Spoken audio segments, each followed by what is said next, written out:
ఎన్నికలకు బీజేపీ సమాయత్తమవుతోంది. ముఖ్యంగా తెలంగాణపై ఫోకస్ పెట్టింది బీజేపీ. వారం రోజుల్లోగా అభ్యర్థులను ప్రకటించేందుకు సిద్దమవుతోంది.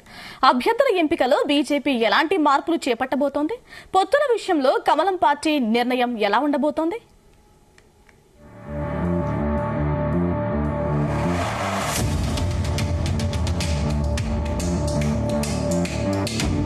లోక్సభ ఎన్నికల నేపథ్యంలో తెలంగాణపై బీజేపీ అధిష్టానం ఫోకస్ పెట్టింది. అసెంబ్లీ ఎన్నికల్లో ఓట్లు పెంచుకున్న కమలనాథులకు సీట్ల విషయంలో కాస్త నిరాశ ఎదురైంది.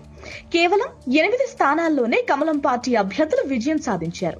గతంతో పోలిస్తే పార్టీ పనితీరు మెరుగుపడిందనే చెప్పొచ్చు. దీంతో లోక్సభ ఎన్నికల్లో అత్యధిక స్థానాలు గెలుచుకోవడంపై దృష్టి సారిస్తోంది బీజేపీ. లోక్సభ ఎన్నికలు దగ్గర పడుతున్నాయి. దీంతో రాష్ట్రంలో అభ్యర్థుల ఎంపికపై బీజేపీ కసరత్తులు మొదలుపెట్టింది. వారం రోజుల్లోనే అభ్యర్థులను ఖరారు చేసేందుకు రంగం సిద్ధం చేసింది.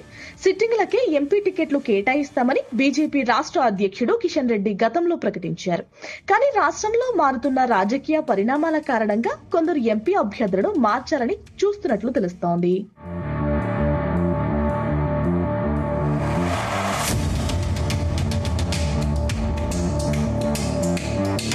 అసెంబ్లీ ఎన్నికల్లో జరిగిన పొరపాట్లను మరోసారి జరగకుండా బీజేపీ హైకమాండ్ జాగ్రత్తలు తీసుకుంటోంది. ఎన్నికల నుంచి గుణపాఠాలు నేర్చుకుని రానున్న లోక్సభ ఎన్నికల్లో ఆచితూచి అడుగులు వేయాలని చూస్తోంది. అటు అసెంబ్లీ ఎన్నికల్లో ఓడిపోయిన సీనియర్ నేతలకు ఎంపీ టికెట్లు కేటాయించాలనే ఆలోచనలో ఉన్నట్లు సమాచారం. దీంతో బీజేపీ అధికార ప్రతినిధి దుబ్బాక మాజీ ఎమ్మెల్యే రఘునందన్ రావు పేరు ముందుగా వినిపిస్తోంది. ఈయన మెదక్ లోక్సభ సీటు కోసం మంత్రాలు జరుపుతున్నట్లు సమాచారం. రఘునందన్ తర్వాత ఎంపీ సీటు ఆశిస్తున్న వారిలో ఈటెల రాజేందర్ పేరు ఎక్కువగా వినిపిస్తోంది. వీరితో పాటు మరికొందరు సీనియర్ నేతలు కూడా టికెట్ ఆశిస్తున్నట్లు వార్తలు వినిపిస్తున్నాయి. ఎంపీ స్థానాల బరిలో దిగే వారిలో కిషన్ రెడ్డితో పాటు సిట్టింగ్ ఎంపీలైన అరవింద్, బండి సంజయ్, సోయం బాపురావు పేర్లు వినిపిస్తున్నాయి. ఆ పార్టీలో కీలకంగా వ్యవహరిస్తున్న డీకే అరుణ, కొండా విశ్వేశ్వరరెడ్డి, బూరా నర్సయ్య గౌడ్, జితేందర్ రెడ్డి లాంటి వార్ల పేర్లు కూడా తెరపైకి వచ్చాయి. ఇంకా చాలా మంది ఎంపీ సీట్లపై ఆశలు పెట్టుకుంటున్నట్లు సమాచారం.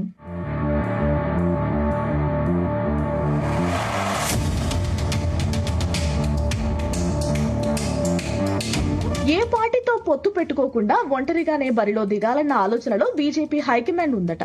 తెలంగాణలో బీజేపీ ఏ పార్టీతో కలిసి పోటీ చేయట్లేదని కిషన్ రెడ్డి స్పష్టం చేశారు. ఇటీవల జరిగిన అసెంబ్లీ ఎన్నికల్లో కూడా ఏ పార్టీతో పొత్తు ఉండదని ముందుగానే ప్రకటించిన చివరి నిమిషంలో జనసేనతో లాలూచీ పెట్టుకుని కొన్ని సీట్లు కేటాయించింది.